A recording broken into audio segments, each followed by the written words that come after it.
The White House says President Biden is expected to meet with Chinese President Xi Jinping in a matter of weeks. The meeting will happen in San Francisco, potentially at or on the sidelines of the Asia-Pacific Economic Cooperation Summit, or APEC. Last time Biden and Xi met was 1 year ago. For more, we're joined by Jake Werner. He's acting director of the East Asia program at the Quincy Institute. Thanks so much for being with us. So let's start with the agenda. What's on the agenda for China and what's on the agenda for the U.S., and how different are they?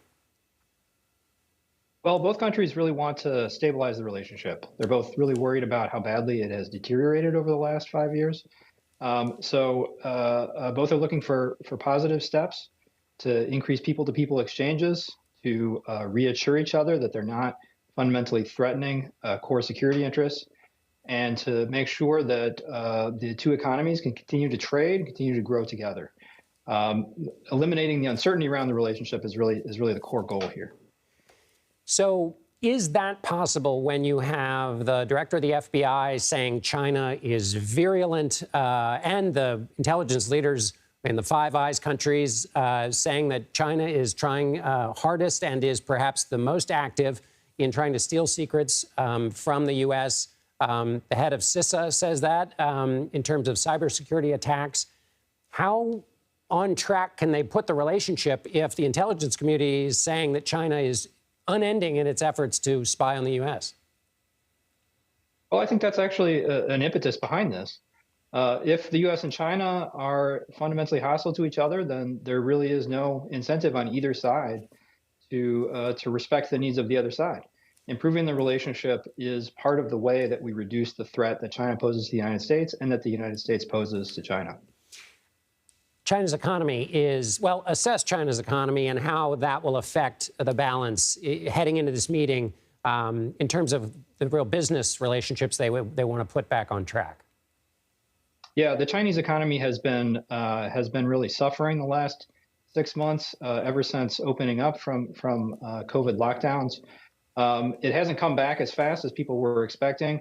Most recently, we got the report on manufacturing sector actually contracted in October. So things have been difficult for the Chinese economy, and that's part of the incentive that Xi Jinping has for looking to calm the relationship with the United States, encourage foreign investment, create a stable environment for trade. The Chinese economy fundamentally depends on its connections with other countries, its exports, its investment in other countries. So if the global economy is on the wrong track, if China is facing the hostility of other major economies, then that's a danger to China and to the legitimacy of the government. So that's going to make it, I think, is going to give incentive to the government to talk in a reasonable way with the U.S.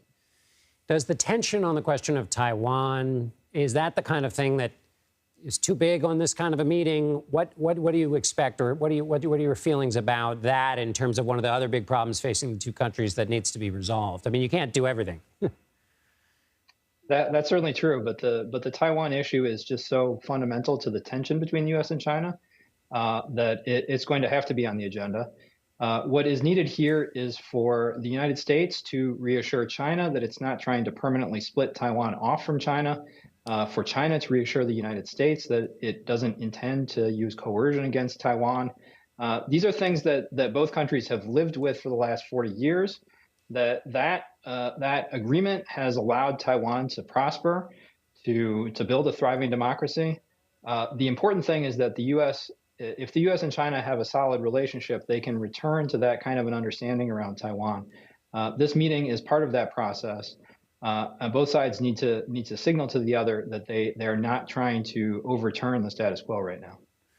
Speaking of Taiwan, semiconductors, the U.S. has been throttling semiconductors into China, the technology that even makes the semiconductors, really making an all-out push to keep China from the kinds of high-speed computing technology will allow it to advance with artificial intelligence. How much of a problem is that for the Chinese, and how much does that need to be a part of the discussions where the U.S. changes posture if China is going to feel like these were productive talks?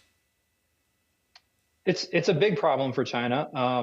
You simply can't have a prosperous economy in the modern age if you don't have access to advanced computing, including advanced semiconductors. And what the United States has done essentially is say no Chinese company can access the most advanced semiconductors. That means cutting China out of possibilities for artificial intelligence, for advanced biochemical research, for Chinese companies being competitive in these sectors. It's a big problem because the United States is trying to exclude China from the key parts of the advanced economy. So China is going to raise this.